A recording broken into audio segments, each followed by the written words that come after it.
I recently took my 13-year-old son to Disney World. Has anyone been to Disney lately?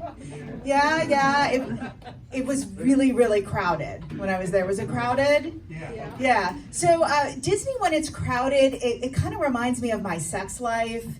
It's just like a lot of anticipation for a ride that's over before I'm fully satisfied. But it was okay because it was so crowded.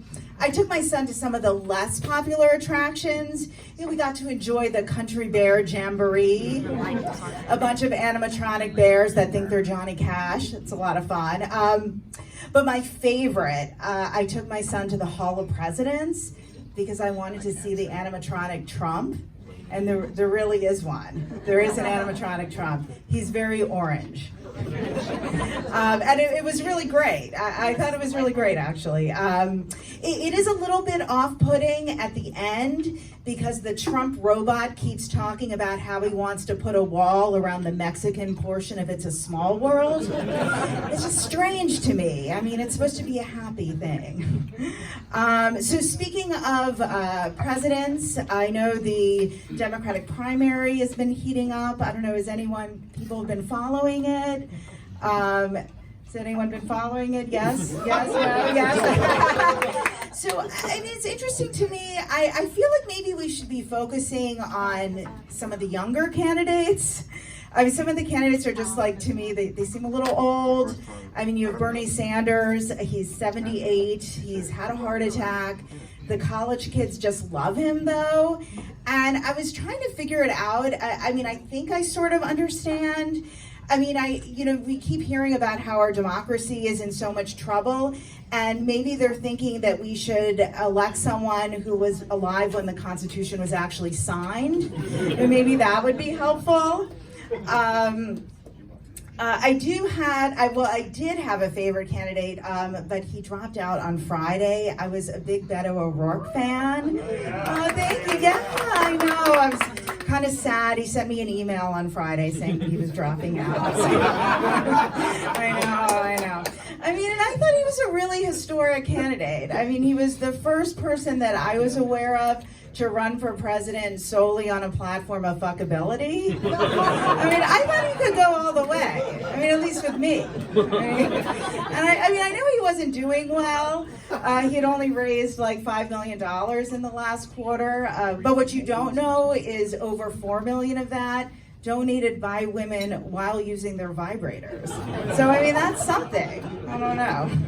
So speaking of vibrators, I've been married for 19 years. Thank you. And my husband and I decided to kind of add a little spice to our relationship, kick it up a notch. Yeah. So we added a woman to our relationship. Yeah. She's a marriage counselor. Very exciting. It's been very helpful. She's been helping us. She's been giving us some good tips for our marriage to help us.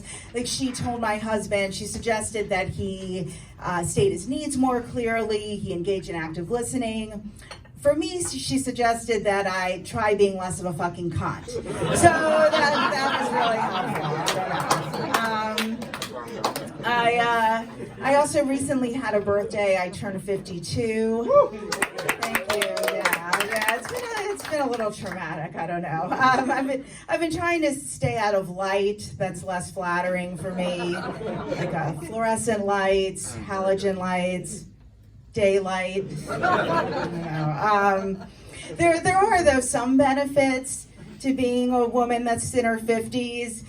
The birth control options, for example, are really excellent.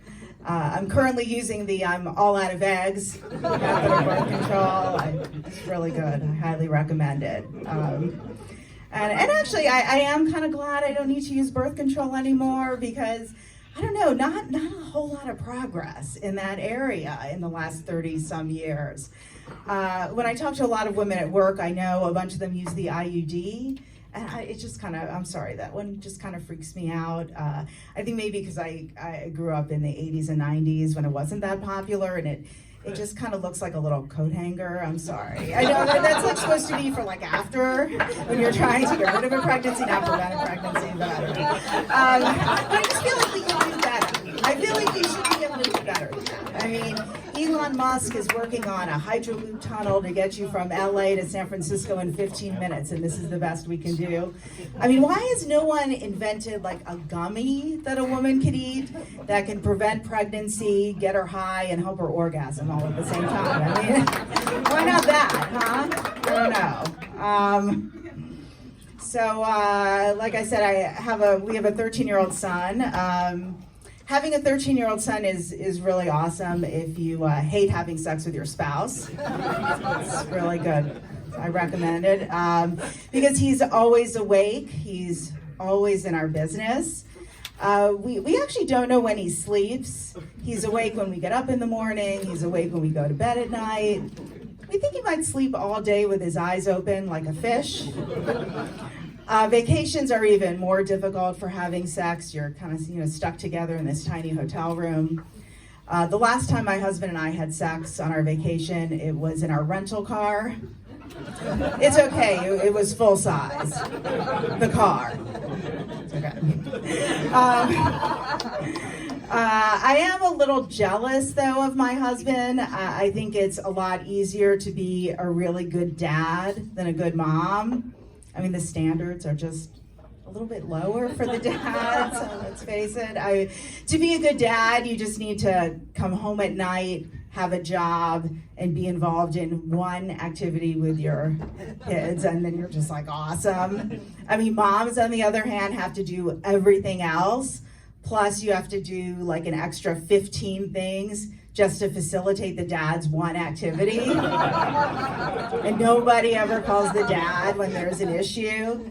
They know he's maxed out with his one activity.